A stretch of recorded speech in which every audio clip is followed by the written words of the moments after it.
Everybody's favorite socialist, Mamdani, has announced plans for city-owned grocery stores. I know that there's a bunch of different speculation and things like that. They're starting one store right now. The goal is to have 5 by 2029. It's going to start in the Bronx. I want to say 2027 is the first year. I don't know if you want to jump right into it, or if you want to kind of set this scene first. I'm happy to just skinny dip into this motherfucker. All right. You could literally right punch me in the head in the middle of the night, wake me up and say, talk about what's going on with Mamdani, the DSA in New York. And I would happily do it. Mamdani and the DSA are absolutely determined to achieve affordability, but they're going to do it by emptying the grocery store shelves. Nothing costs money when there's nothing to buy. Unless, of course, you're a taxpayer. At that point, keep in mind that roughly across the US, I don't know if this holds exactly in New York City specifically, but across the US, roughly 50% of people don't pay taxes. So for them, that's of little concern. They just want the lower prices. And so the distortions are going to begin. People don't understand the mechanisms of how a grocery store works. They certainly don't understand that running a grocery store is one of the notoriously most difficult things to run. It's like restaurants. It's just very thin margins, very hard to do. Now, what exactly is the DSA trying to do? You guys almost certainly know by now, Mamdani is launching 5 state-run grocery stores. He's now put a bill on it. So it's going to be a $70 million endeavor that are going to be paid by taxpayers. Mamdani has announced the 5 municipal stores will sell a core basket of goods. So all produce, all meat, seafood, dairy. I think there's like 20 odd staples. And he's going to sell them all at 30% below retail. The way that the mechanism is going to work is they're going to recalculate the price every month for those goods. And then those prices will hold for the month, regardless of intra-month savings or swings, So if something is changing within the prices in the middle of the month, it doesn't matter. Once they set it for the month, that's going to hold. The city is going to cover for each of the stores, going to cover rent, property taxes, and the actual build out to get going. And then, of course, they're going to have to decide whether they're going to actually keep funding to buy things at a loss, which is almost certainly what's going to happen, or if they're going to let the store shelves get empty. Now, I think because the costs are from an incentive structure likely to just skyrocket. When you think about what a price signal is it tells you how to distribute rare goods. If you have a limit of something, the way that you figure out where those things go is by who's willing to pay the price. So the government is either going to say, well, we're only willing to pay this much for that core basket of goods, in which case other stores are likely to bid for those items because they don't want to hemorrhage people in their stores. So they either let their store shelves go empty or they bid up. And so that's how there's going to be this upward price pressure on all the things that the state-run stores are trying to artificially hold low. You get that upward pressure, and now both of those groups have to say, okay, well, do I just let my store shelves be empty or do I lower my margins? Now, the government stores have the ability to reach into the taxpayer's pocket and just say, okay, well, this is costing more than we thought. Originally, we thought it was going to be 70 million. Think about the high-speed rail in California. Just because they say 70 million doesn't mean that ends up being the price that they actually pay. So they are going to be forced to make that decision. So as the prices fluctuate, they'll have to make that decision. If they continue to expand and create more stores and ask the taxpayer to foot the bill of increasing prices to make sure that the items are stocked on the shelves, then you can expect the surrounding stores to go out of business, which is causing a lot of drama. There are now, the government is being sued because the local bodegas around the state-run stores are saying, this is going to put us out of business. This is crazy. So we'll see how that part of this plays out. Now, the bad news is that in reality, you're going to have to deal with the fact that grocery stores run on extraordinarily tight margins. So we're talking 1% to 3%, and that's without the taxpayer as sugar daddy. Even if you zero out profit and say, well, the store doesn't need to turn a profit because it's backed by the state. Even if you zero out rent, even if you zero out taxes, you're still not going to be anywhere near the 30% on those core goods. So ultimately, the gap is going to be the thing that the taxpayer has to close. Some people are looking at it and saying, well, it's good that they're going to run this test. And by the way, this is a test we've run before, but they're going to have to run this test so that they can see that state-run anything isn't something that's going to work. And by showing people firsthand, by letting them run that test in these very small ways, people will be able to see what actually happens. The thing that frustrates me to no end about this is that we've already run tests just like this elsewhere. So in Baldwin, Florida, they opened a city-owned store in 2019. They lost $61,000 in year one, and then they lost $178,000, ended up closing in 2024. In Erie, Kansas, They bought a state-run grocery store. It was the only grocery store in the area, if I'm not mistaken. So you would think if anybody's going to be able to make this work, 'cause they don't even have competition that's going to be driving those prices up. But the mayor needed $50 a month per customer. He only got 14. The city ended up leasing it out, and now it's scheduled to close. There is one in Atlanta that's claiming to be working well, but I would need to do a deep dive on that to see if it really is or not, because you can hide a lot of sins when you have taxpayer dollars behind you. But they are claiming that they're going to be opening a second location soon. But ultimately, no store can escape the reality of needing to turn a profit or receive tax dollars to cover the shortage. And when you've got profit-run grocery stores that can't stay in business, you're in real trouble. And the question I want everybody to ask is very simple. What are the odds that a government bureaucrat is going to run a grocery store more profitably than Walmart? I don't need you to believe it's going to run it more profitably than the local bodega. It's possible the local bodega is being run by a moron, and that's why they're, locked into one local store. They haven't quite figured it out, so they're always just scraping by. But the odds that a government bureaucrat can outperform Walmart is zero. Not unlikely, it is zero. The reasons are very complicated, but they have to do with the way that the human mind works, which is if I'm really, really good at something, I expect to be compensated for that thing. And by the way, I can aggregate power as I go in and negotiate. And so when I'm running something profitably and have a strong price signal and have extraordinary talent at running my business and knowing exactly how to get by on those margins, and build something where I can raise debt through the public markets, all of a sudden you have an advantage that the government is never going to be able to have. The government is just going to paper over all the problems. They're going to be undisciplined because they have an endless supply, roughly, of taxpayer dollars. And so it becomes a very different ballgame that creates very different outcomes, which we have seen play out over and over and over and over and over. Now, the thing that I really want to wake people up to is that you don't have to go far to figure out what the DSA's real mission is. Just read the DSA program that was released on July 14th. Food, energy, medicine, and transportation, according to them, should not be for-profit businesses. Now, this is one where, Drew, please, if there are people in the comments that are all for this, then we need to go into what I've been alluding to briefly here, this idea of price signal, what it does, profit, human psychology, why people work as hard as they do, what they need in order to pull that off. We can show China and exactly how they've run this experiment and proven that this is true, including all the things that they do, taxpayer fund, and what that does and what that looks like and how you have to keep that going. When you have the DSA saying that they want those things that I just listed to be common goods, you run into a problem where you end up with a whole bunch of public ownership of the largest corporations and essential industries, which means that taxpayers end up paying for unprofitable businesses. Now, you get what are called zombie companies if all you do is make loans too cheap. Now imagine, and this is a whole thing in Japan, we can talk all about the Japanese zombie companies and how one of the big fears that everybody has about them raising their rates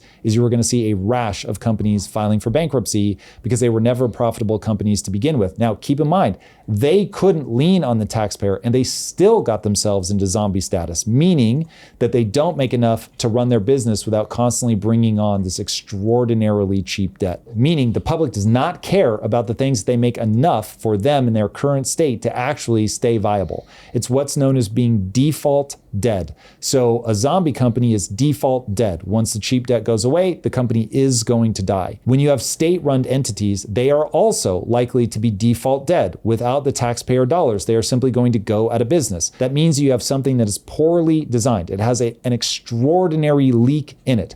And you make that leak very difficult to detect by stealing, in my words, from the taxpayers and just constantly putting enough new money into the system that you can't notice that it's actually a default dead organization. And by the way, the DSA wants to go way beyond that. If you haven't already, watch the appearance of the DSA co-chair on Fox News. This is crazy. Drew is right. Every Republican is going to play this as a midterm ad. I legitimately thought we were being trolled. I thought that Megan Romer was for sure a plant, that she was not actually part of the DSA, but she is. I cannot believe that's true. But she talked openly about wanting to abolish the Senate, abolish ICE, abolish borders, abolish prisons. Absolute insanity. The real question people should be asking themselves is, okay, they're weaponizing something very real. So the DSA is weaponizing the fact that things have become unaffordable. What's the reason that they give you that things are unaffordable? Billionaires and people that run corporations are greedy. Cool. That's their stance. Now, what's the reality? COVID drove prices up by 30%. How did COVID knowingly do that? Meaning, how do we know that it was COVID? We know it was COVID for two reasons. One, we printed money like there was no tomorrow. You can just look at the M2 money supply. It goes in an almost vertical line straight up. It's pure insanity. And they did it in a way that was likely to be spent, which means it's going to be maximally inflationary because those dollars are now going to be chasing the goods that are out there. Cool, that was already bad enough. But on top of that, they shut the global economy down by killing supply chains. So now you actually have fewer goods being chased by more dollars. It is the perfect nightmare. And now on the other side of that, because of the way that increases in costs work, it's always like all these different little pieces, everybody raises their prices. And so people don't just then lower their prices. So once the prices go up, you're basically setting a new normal. And barring some sort of catastrophe, those numbers aren't going to come down. Prices went up. They should have known they were never going to come back down. And so you put yourself in a position where workers must be empowered. Okay, real wages have to go up. If we want out of the current unaffordability, the only thing politicians should be talking about is how do we get prices down and how do we empower workers to get wages up. That's it. Housing, we'll set that aside for now. But if you look at those two things, state-run grocery stores do not address either of those. So all you're doing is creating scarcity. So you're going to have a hard time just keeping your shelves stocked. We've seen this over and over and over and over. That's going to be the way that this game plays out. It isn't addressing the underlying cause. It is like you have a brain tumor, and instead of going, hey, we should probably get treatment for the brain tumor, they're just giving more and more Tylenol. That shit is crazy. So you might be able to mask the symptoms, but you're still going to die of the brain tumor. And that is the solution that they're putting forward. Somebody said in the chat, how are we talking, saying that communism doesn't work, but China is our biggest threat? What are they doing right that we are missing by trying to implement these policies locally? They're not doing communism. China's not a communist country, no matter what they tell you. So they may call themselves the Chinese Communist Party, but they are not communist. Let's say that we just go, cool, Tom, show me how the DSA doing a Chinese model isn't going to be better for us. And what I will say there is there's no universe in which I want to put myself in a position where we are living under authoritarian rule, where you have, according to reports, 1 million people in concentration camps. Okay, please don't lose sight of that one. That you have some of your most successful business people, they get disappeared for making a comment right before Jack Ma, Alibaba did its IPO. He complained about the way the banking system was working. They kidnapped him and re-educated him for a few months and then released him back into the world with a totally new attitude. Now, if you guys want the government kidnapping people and all of that, then we just live in very different universes. And what I want you to do is run the scenario where you hate the person in power as much as you hate Trump. And now Trump is the one, or the Trump-like figure is the one getting to disappear people in the middle of the night. Because I know you're imagining it, that you love the person, you like what they're doing. That to me is one of the biggest, most important differences between the Chinese model and the American model. America is predicated on freedom and China is predicated on authoritarian rule. All right. This is from one of the DSA one of the Mamdani's consultants. So for those that don't know, the New York City is running an RFP right now, request for proposal, for people to run the store. This will not be city-owned operated. And this was some stuff from the RFP that the consultant posted. The stores will be run as a public service, not as a for-profit. The typical profit margin, 1% to 3%, will be folded into consumer savings. I want to highlight this because this is profit margin, not gross margin. I think some people are conflating the two. The stores will be operated by a private sector expert, either a supermarket chain, a grocery cooperative, a nonprofit operator, a retail services cooperative, or a wholesaler with a retail arm. The stores will not be operated by the city. A core basket of pantry items will be discounted at 30% to market prices. This 30% typically covers the gross margin, operating costs such as labor, utilities, G&A, etc., while rent and taxes will be covered by the city. The subsidies will be calculated through item level discounts multiplied by unit volume sold, the same way promotional discounts are calculated for grocers by their trade partners. This is a straightforward calculus for experienced operators. The subsidies are approved through the city budget, just like public transport, transit, libraries, sanitation stores, etc. That was crazy. The stores will not be food pigs or pantries selling donations or leftover food waste downstream from producers. They'll be offering the freshest, best quality products. Good food should be a public service. The store employees will be paid living wages and have significant labor protections. The stores will have will sell a mix of branded items, private labels, and locally grown products geared to the specific communities and market they serve. Lastly, the stores will be thoughtfully designed, laid out, and merchandised out so that cash-strapped New Yorkers have a premium shopping experience. Okay, so what in that felt important to read? The actual breakdown of how everything was specified. So why? What does that tell us that we didn't already get? That it's not operated by the city. I think that's important. That the 30% isn't discounted retail price. But out of curiosity, so given that economics works on physics, the only thing that this says is, hey, we're going to try to bring somebody in that even with this 30% discount is somehow going to be able to run the store in like an ahistoric fashion. Your first claim was that, well, who can run a store better, a Walmart person or a government official? You're right, a Walmart person would. So that's why they're trying to get a Walmart exec or a private service expert or somebody who's in that grocery operator arm or somebody who's been in this space to come and take over the grocery store. Yeah, but if you go to Walmart and you say you have to take a 30% bath on some of the most important like core basket of goods. The 30% BAF though, I think is that's the part that I think we're conflating because that typically covers like the gross margin. And that's why he said it's a specific like pantry of items. So there's 1,000 items on there. They're going to get I feel like we're saying words that don't actually mean anything. Okay. So if you have one store that has to sell the core basket of goods that people come into the store for, at a 30% even gross margin discount, people that don't have to do that are already at 1% to 3% margins. That means with all the discounts and all of that, assuming that the basket of goods that we read off is going to make up, 60% of the store sales, it's going to be a lot. So unless they're going to make up money on lottery tickets and fucking cigarettes, these guys are in a position where the primary goods, which is why they're discounting them, the primary goods, they come in at what any operator is going to tell you is, I'm not going to be able to make that work. It's way too big of a discount. Even with all the like gimmies that you're giving me, it's nowhere near the 30% on and I'm making up the 60% number. It could be more than that.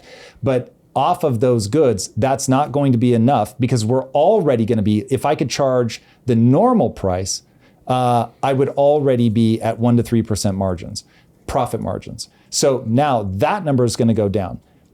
Anybody that can operate on a 1% to 3% margin is already like, that's gangster level. So now the question becomes, when you put that kind of headwind against them and say, okay, the thing that you would usually use to actually achieve your 1% to 3% margins, you can't. Not only are you not going to be able to achieve your 1% to 3% margins, I'm going to put you underwater. And you might be underwater by 15%. So but it's not going to be the full 30%. The largest budget item on any small business, any household budget expense is usually rent, taxes.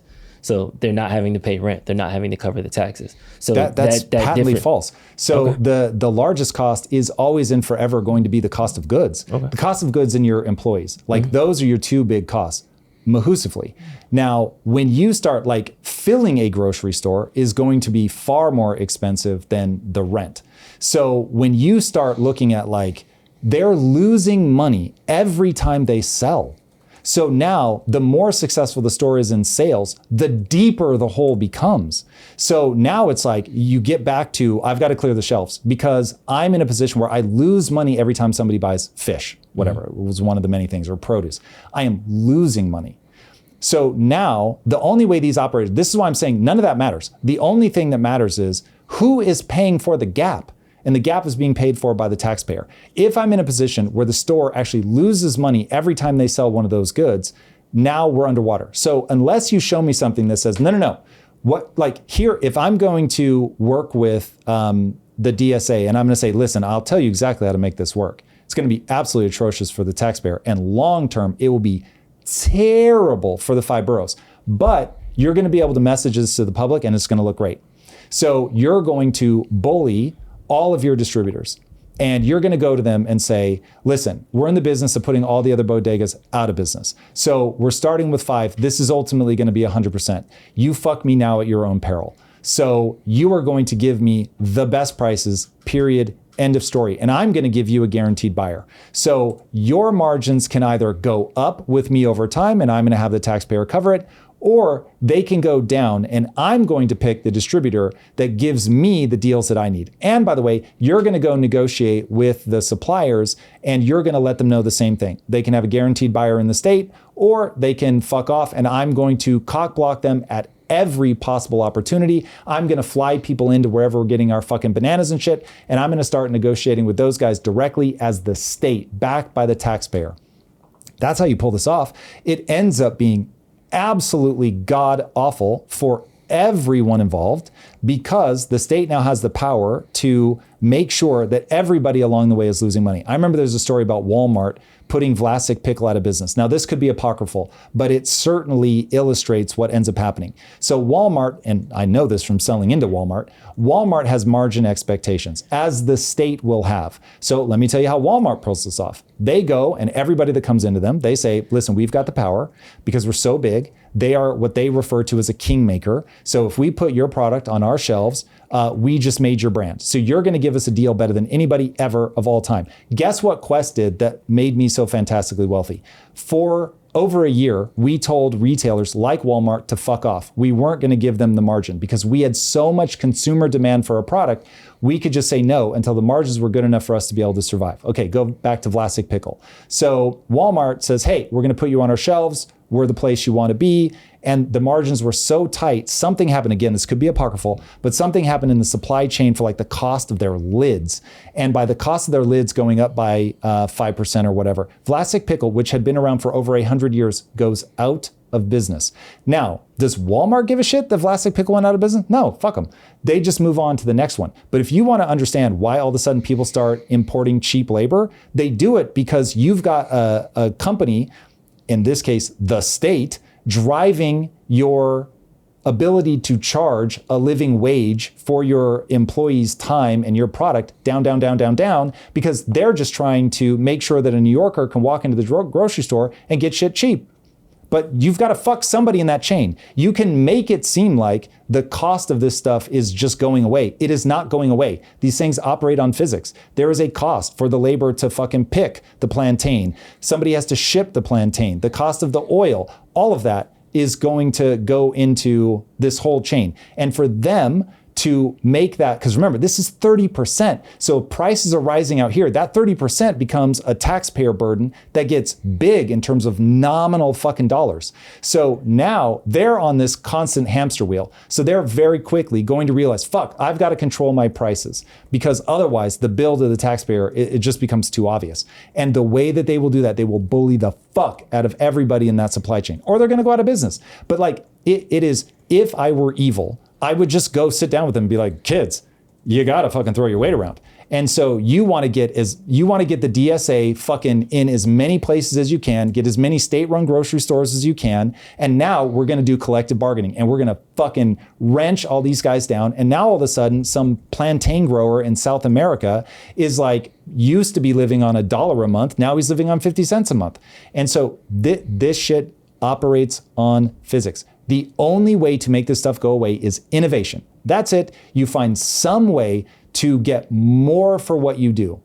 Can be in logistics. Look at Amazon. Absolutely incredible what they've given the world. You can hate them all you want, but holy shit, unbelievable efficiencies that they've gotten from a logistical standpoint. So when you have somebody innovating, you can start driving prices down. The government is not incentivized to innovate because they have no price pressure. They don't have to be profitable. They don't get to keep their house based on whether or not they run the grocery store successfully. They get to keep their house based on whether they get taxpayer dollars. So this one is wild to me. People need to show me where in that chain is the government going to find these additional efficiencies. They're not. They're going to either take from the taxpayer or fucking coordinate and bully. That's it. Those are your options.